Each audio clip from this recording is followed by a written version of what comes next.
Welcome back. Intermediate ఫలితాలపై విద్యార్థులు తల్లిదండ్రులు ఆందోళన చెందవద్దని విద్యాశాఖ కార్యదర్శి జనార్దన్ రెడ్డి కోరారు. విద్యార్థులు అఘాయిత్యాలకు పాల్పడవద్దని విజ్ఞప్తి చేశారు. మూల్యాంకనంలో తప్పులు చేసిన వారిపై కఠిన చర్యలు తీసుకుంటామని చెప్పారు. రీవెరిఫికేషన్, రీవాల్యుయేషన్ కు ఈ నెల 25వ తేదీ వరకు సమయం ఉందన్నారు. ఇప్పటి వరకు 9,000 అప్లికేషన్లు వచ్చాయన్న ఆయన వాటిని పరిశీలిస్తున్నామన్నారు.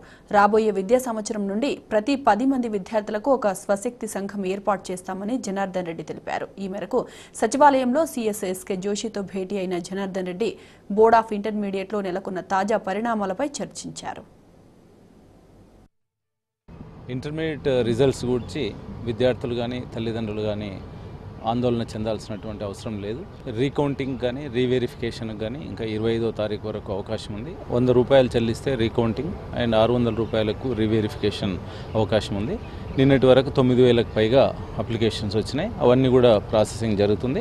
రీవెరిఫికేషన్ సందర్భంగా ఎర్రర్స్ ఏమైనా డిటెక్ట్ అయినట్లయితే వాటిని సవరించడంతో పాటుగా కరెక్ట్ చేయడంతో పాటుగా ఎవాల్యుయేట్ చేసినటువంటి ఎవాల్యుయేటర్స్ను తర్వాత దాన్ని సూపర్ చెక్ చేసినటువంటి స్క్రూటినైజర్స్ మీద కూడా కఠిన చర్యలు తీసుకోవడం జరుగుతుంది.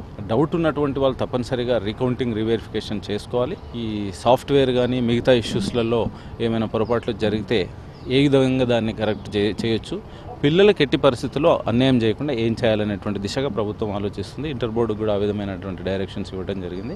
ఆ టెక్నికల్ కమిటీని 3 డేస్లో రిపోర్ట్ ఇవ్వమని కూడా చెప్పడం జరిగింది. మరి అఘాయిత్యానికి పాల్పడడం కరెక్ట్ కాదు. తల్లిదండ్రులు కానీ స్నేహితులు కానీ బంధువులు కానీ అట్లాగే స్కూల్లో కాలేజీలో కూడా ఈ అంశం మీద కొంత కౌన్సిలింగ్ చేయాల్సినటువంటి అవసరం ఉంది. కాబట్టి స్కూళ్ళు కాలేజీలలో కూడా ఈ స్వశక్తి సంఘాలు ఏర్పరిచి 10 మంది పిల్లల్ని ఒక గ్రూప్గా ఏర్పరచుకొని ఎప్పుడైనా ఎవరికైనా ఏదైనా అంశంలో ఒక కౌన్సిలింగ్ కావాల్సి వచ్చినప్పుడు, ఒక గైడెన్స్ కావాల్సి వచ్చినప్పుడు, ఒక భావోద్రేకానికి గురైనప్పుడు, ఒక బాధ అయినప్పుడు 10 మందికి పంచుకునేటువంటి పద్ధతి ఇప్పుడు ఉమెన్ సెల్ఫ్ హెల్ప్ గ్రూప్లో ఉంది, డ్వాక్రా గ్రూప్లో.